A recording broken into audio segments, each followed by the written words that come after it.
Hello and happy Wednesday.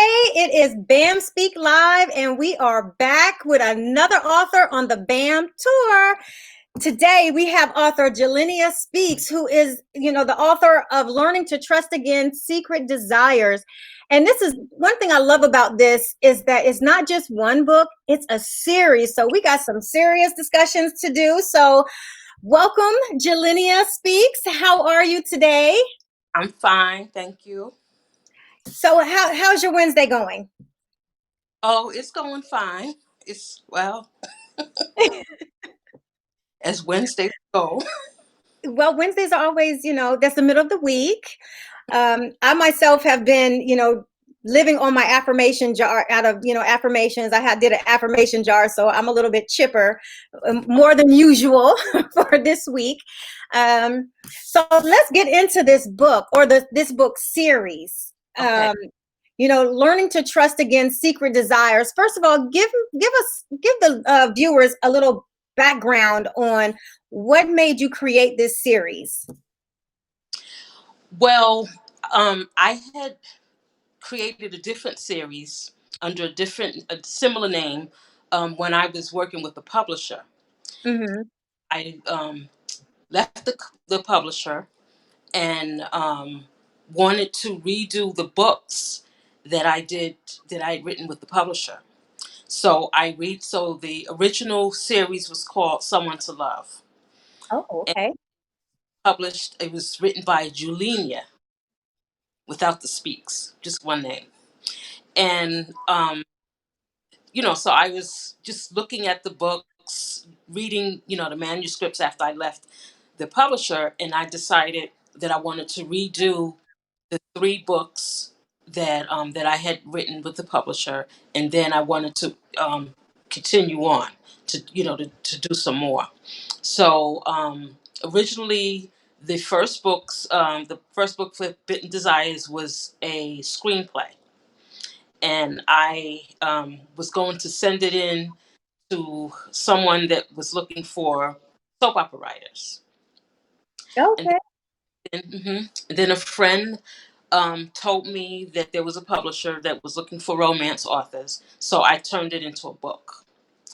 And in the story, the main character is working for a man who's a former pimp. So the publisher thought it would be a good idea to have a story about sex trafficking. Oh, wow. Okay. And so that, I said, okay, it's romance, sex trafficking. Alrighty then.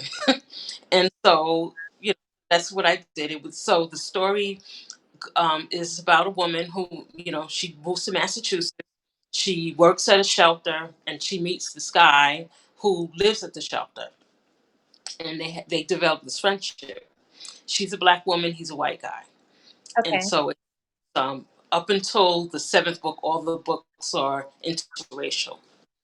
So the boss begins lusting after the main character and doesn't like the fact that she's really friendly with this client, with this resident who turns out to be from a rich family that his father kicked him out and stuff. So he causes all kinds of problems for her, and at the end of the book, she finds herself in trouble. Okay. After And is that book, in book 7?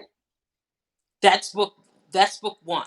So that's Oh, where good gracious. So all of that is taking place in book 1? that's in book one. Oh yeah, see. Oh goodness. No wonder it's like a screenplay. It's probably like a mini series. So there are four books that cover that couple. So the Okay. first deal with her being by the boss. Then he kidnaps her. She's sex trafficked. She's sold into slavery to her ex-husband, who has a private villa in the Virgin Islands. So the boyfriend, it turns out his father is the president of a motorcycle club. So they try to get the police involved, and the police won't help. And so the bikers get involved. They help. So they end up um, going to Virgin Islands to rescue her, Okay. and they come back with her and you know, the, one of the kidnappers. And so the next two books deal with her coming home and having gone through this while in the relationship. She's got a boyfriend, they live together, he wants to marry her. She's dealing with just the aftermath of being kidnapped, sex trafficked, and and all of that stuff. So she gets her revenge in book 3, where she becomes a dominatrix for the night. Wow. So revenge out on one of the kidnappers. The father-in-law owns a fetish club, and they have a little episode in the dungeon downstairs. And so at the end of that book, she learns. The third book is called Letting Go. So she's learning to let go of the past, because she at the end of that book she finds out she's pregnant, so they're going to have a baby. And so she really has to get her act together, because baby's coming. So after the third book, I had people contacting me. They wanted to know if there would be another book on this couple. So I decided that I was going to write a wedding. I Okay. married, and I've been to a wedding. So I said, "Oh my goodness!" So originally it was supposed to be like a 30 to page book, and it turned into a full novel. So she after dealing with her being sex trafficked, she decides she wants to open a program for victims, and because she was a social worker, Mhm.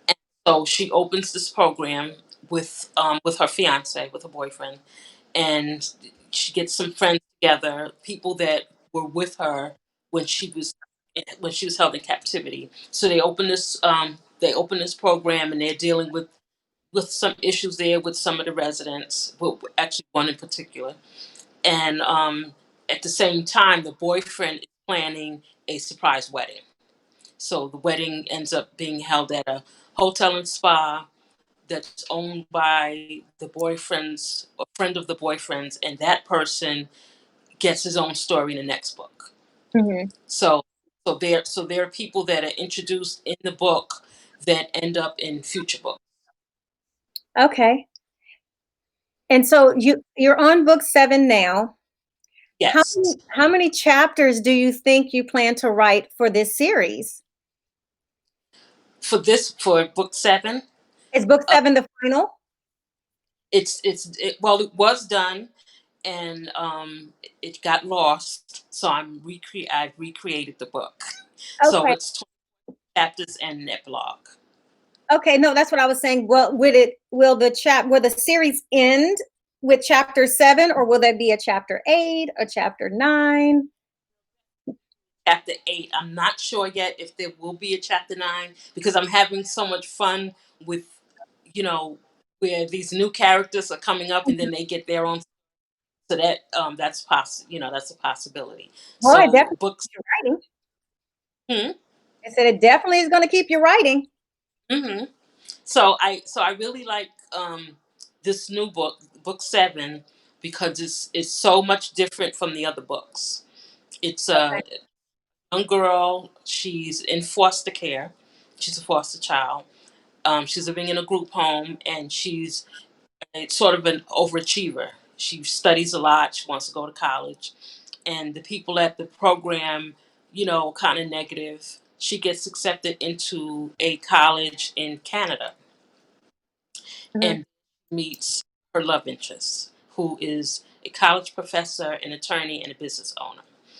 And this is a romantic suspense, because there's a woman who's a cook that has her eye out on the boyfriend. She wants to make him husband number 3, Okay. so she's um, getting other people involved to harass this girl, to do things. She's getting phone calls, she's getting friend requests from people she doesn't know, and text messages. People are watching her, and towards the end of the book, there's another professor who's not a good person, Mm-hmm. and so he's there to take advantage of her. So he's become friends with the cougar, who, she's got money, and she's willing to pay for some favors, and so things are happening to this girl. This girl is the first character in the series that's a Oh, wow. Okay. virgin. So Um, how are you developing your characters and all of these different, very, very deep mentally and emotional character, things that are that are transpiring in your books? Where is some of this coming from? Is it from people, personal experience, just things that you see in the media? Where are you getting your ideas from? Because you're dealing with a lot of heavy topics. well, this story, the Secret Desires, part of it, some of the things that are happening in there, I've experienced myself. I grew up in foster care, Okay. and I went to college while in foster care, and dealt with the system issues while going to college. So some of the ideas came from my own personal experience, or the personal experiences of people that I knew. Some of the other ideas were, things that I've seen in the media, or I read somewhere, and and it gave me some ideas. I also I get in the habit of creating little short stories that don't go anywhere, and then I end up using them later Okay. in books. Okay. So in the first book, I had actually written a short story about um, a homeless situation, and I ended up using it in the first book. And I was at work. I used to work at a day shelter in New York, and we were sitting around the office. There wasn't much going on, so I just created this story. Mhm. I just just had it, just kept it. And then when I started working on this book, I said, "Oh, I could use this for the first chapter." And so I sometimes do that, just because I love to write, and sometimes I'll just create a story just to like to practice, have some practice in, and get some ideas going. Mhm. I don't know if that makes any sense to No, you. that makes sense. What made you want to write about the interracial romance as opposed to just keeping it one way, just one Mhm. race? Because you said, Well, oh, the first few chapters are about interracial relationships, and so what made you choose that as your what you wanted your characters to look like as you developed them? when I was working with the publisher, when I signed the contract with her, she wanted an interracial couple. Okay. So when I recreated the books, I just kept it as interracial. Hmm. And then somewhere down the line, I was working on Zena's journey, um, which is book 5, and I wanted something different. I wanted it to not be interracial, you know where it's a story about Black love. Okay. So I decided, after I wrap up Zena's storyline, that I would create a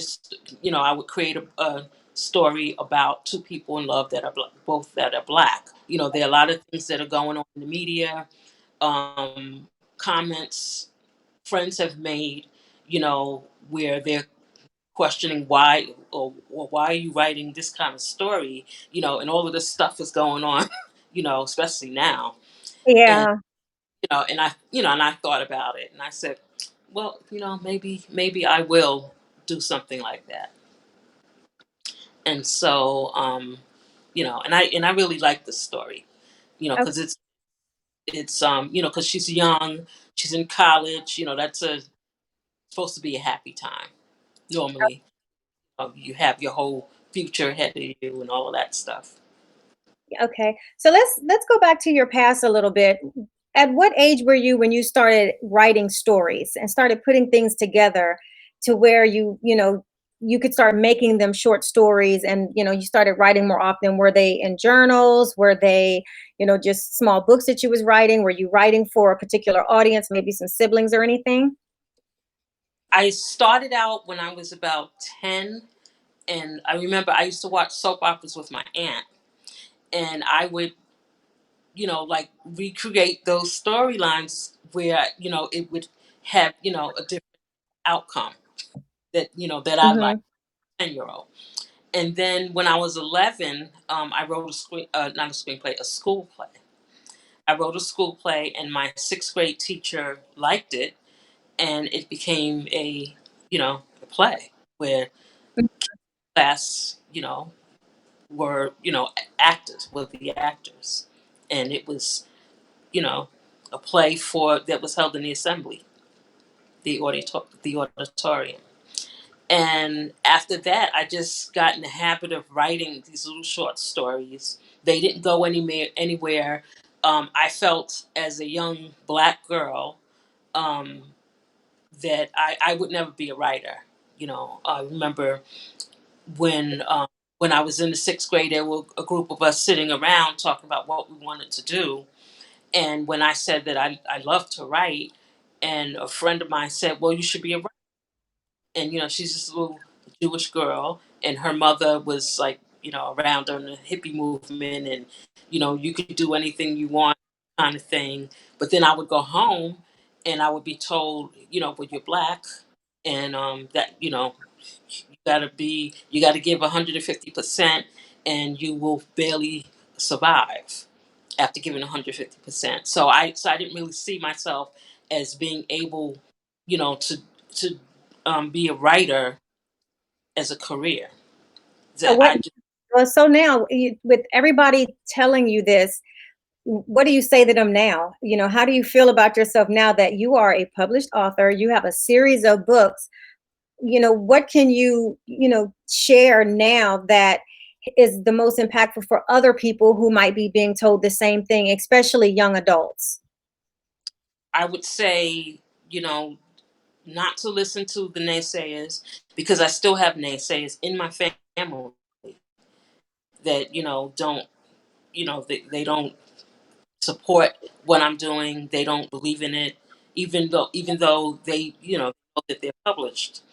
And sometimes people will, in desperation, you know they want it so badly that they're willing to do anything. I've known people who have paid these self-publishing groups two, three, $5,000 that would publish a book, and they would have maybe 5 copies, and the editing's horrible, Hmm. because basically they're looking for a check. The publishers, they're looking for a check, and as long as you have the money, they'll get you published.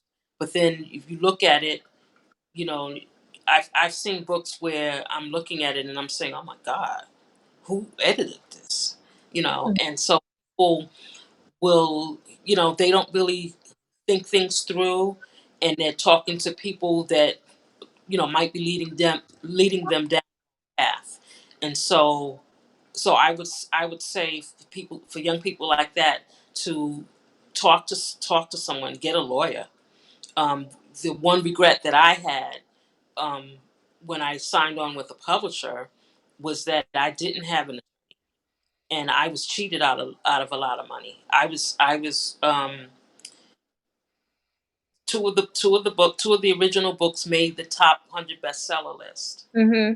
and I was, towards the end, just before I left the publisher, I was getting a dollar and change Wow. for the thousands of books.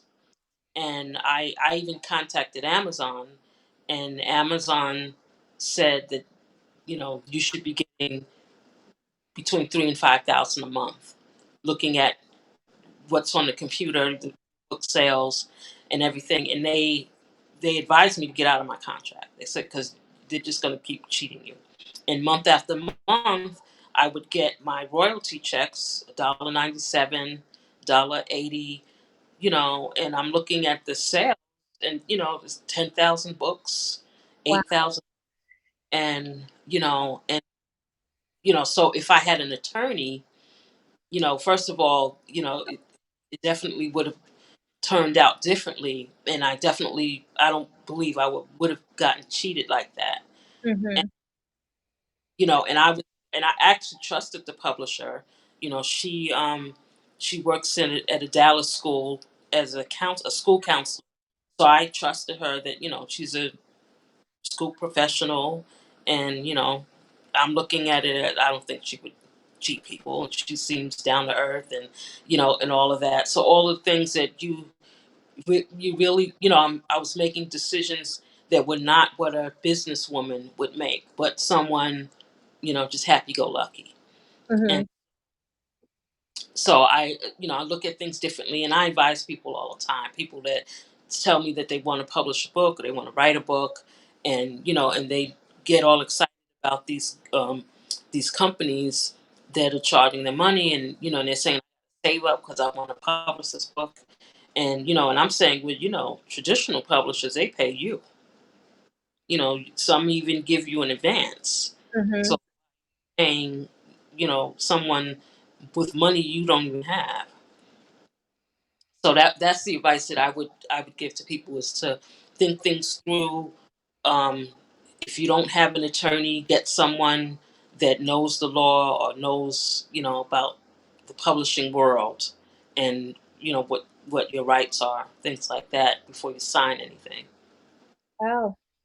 That's a lot. I don't think anyone becomes an author to want to, just get a dollar return, royalty for anything. That's kind of hard, especially if you're selling 5 and 10,000 books at a time, and that's all you're getting a check for is like a dollar and something. I mean, what was it, like pennies that they were giving you royalty for? You can just imagine the anxiety I went through every time I opened my email and saw that I had an email from them. I held my breath before I looked at it. You Hmm. know, praying that it's going to be more than a dollar. Yeah. Because that. So what are And you doing now? I mean, how are you putting your books out there now? now I'm actually just getting started, because it had been a while, and I don't have the connections that I had when I was with the publisher. That was the one thing that I did have. They did the marketing, they got the readers, and and I was selling a lot of books, and Hmm. so start all over, fresh from scratch. I have I don't have a long list. I don't have a big email list of people. So I'm just doing it little by little. I'm trying to find out. I'm trying to connect with other writers, getting ideas from them, and some people will ask me my advice because of some of the experiences that I've had as a writer. Hmm. So you're going to be on the BAM tour. That's going to be in about 8 cities. So which cities will you be at? All of them, some of them? Where can everyone on here that's watching you right now, which cities can they connect with you at when they go to the book tour? I'm definitely going to be in Houston Okay. Saturday, so I'm leaving because I live in Arlington, which is a couple hours away. Um, Okay. I'll be traveling to Houston. I haven't been to Houston in a couple of years, so that's where I'll be. I'm going to try to make it to Atlanta. I'm not sure if I can, but that's another city that I was planning to go to. Okay. Are there any other cities on the tour? Is Chicago, LA, Detroit, Arizona, any of those places? I don't know. I'll have to talk to Nico about that, because the only one about what Houston and Atlanta. Okay. I guess 'cause down here, Texas. So he's probably just talking about the places that are close. Okay. Yeah, and I tell you, Texas is just huge. Oh yeah. It's really huge. It is. Okay, you know what? Well, we thank you for joining us. Tell the viewers right now who are watching where they can find you from. Where can they find you at? Where can they follow you? Where can they purchase your book, or all 7 of your books? Where can they get all of this from? They can find the books on Amazon. If they go to Amazon, they just type in Julenia Speaks, and the books will come up on the screen. I'm on Facebook under the name Valerie Anthony, and I'm also on Twitter under Julenia01. Okay. No, and no YouTube, no Instagram, no anything like that where people can just. I'm on. I have a YouTube account, but I don't have. I haven't made any videos yet. But that's something that I'm actually thinking about doing. Okay. All Something. right. Well, you all go check out her book series. Check her out in Houston if you're going to be attending the BAM, the Black Authors Matter tour, the BAM tour. It's going to be in Houston this weekend, coming up this Saturday. You're not going to want to miss it. Get your tickets on Eventbrite. You can also check out the Black Authors Matter tour Facebook page. And for Instagram, it's at DABAMTOUR, the BAM tour. And, so with that, they'll have all the information of all the different things that's going on in the city, including locations, time, everything that's going to be going on. You are absolutely not going to want to miss it. I'm unfortunately not going to be in Houston this weekend, but I will be in Atlanta. So if you do get a chance to come to Atlanta, I would absolutely love to meet you. I think this, being able to talk to all of the different authors about their writing processes and some of their experiences, I think is so rewarding for all of the authors on this tour. And if you are an author that want to be a part of the tour, just make sure that you connect, just send a message through the Facebook page or on the DM. And you can also, contact through email, which all of the information will be made available on the Black Authors Matter tour page. I'm also sending this from my own Facebook page. So any Atlanta authors, contact, I think it's probably a little late for the Houston because it's coming up real fast. Julenia, thank you so much. I appreciate you taking this time. And I hope that at some point I do get a chance to meet you, but you have yourself a very fabulous week. And good luck with your moving, moving into your home. Congratulations. Thank you. All right. With that, everyone else, don't forget, check out the BAM tour. Follow us, connect with the authors. We are, it's so special that for us, Black authors, because literacy matters, especially in our community. And we all want to encourage reading. It's plus, we're still kind of a little bit on the quarantine, so it's not too late to pick up a book, find a book, come out and purchase books from any one or all of the authors that's going to be on this tour. And Have a good evening. Oh, say that again. I'm going to have Zena's Awakening in Houston.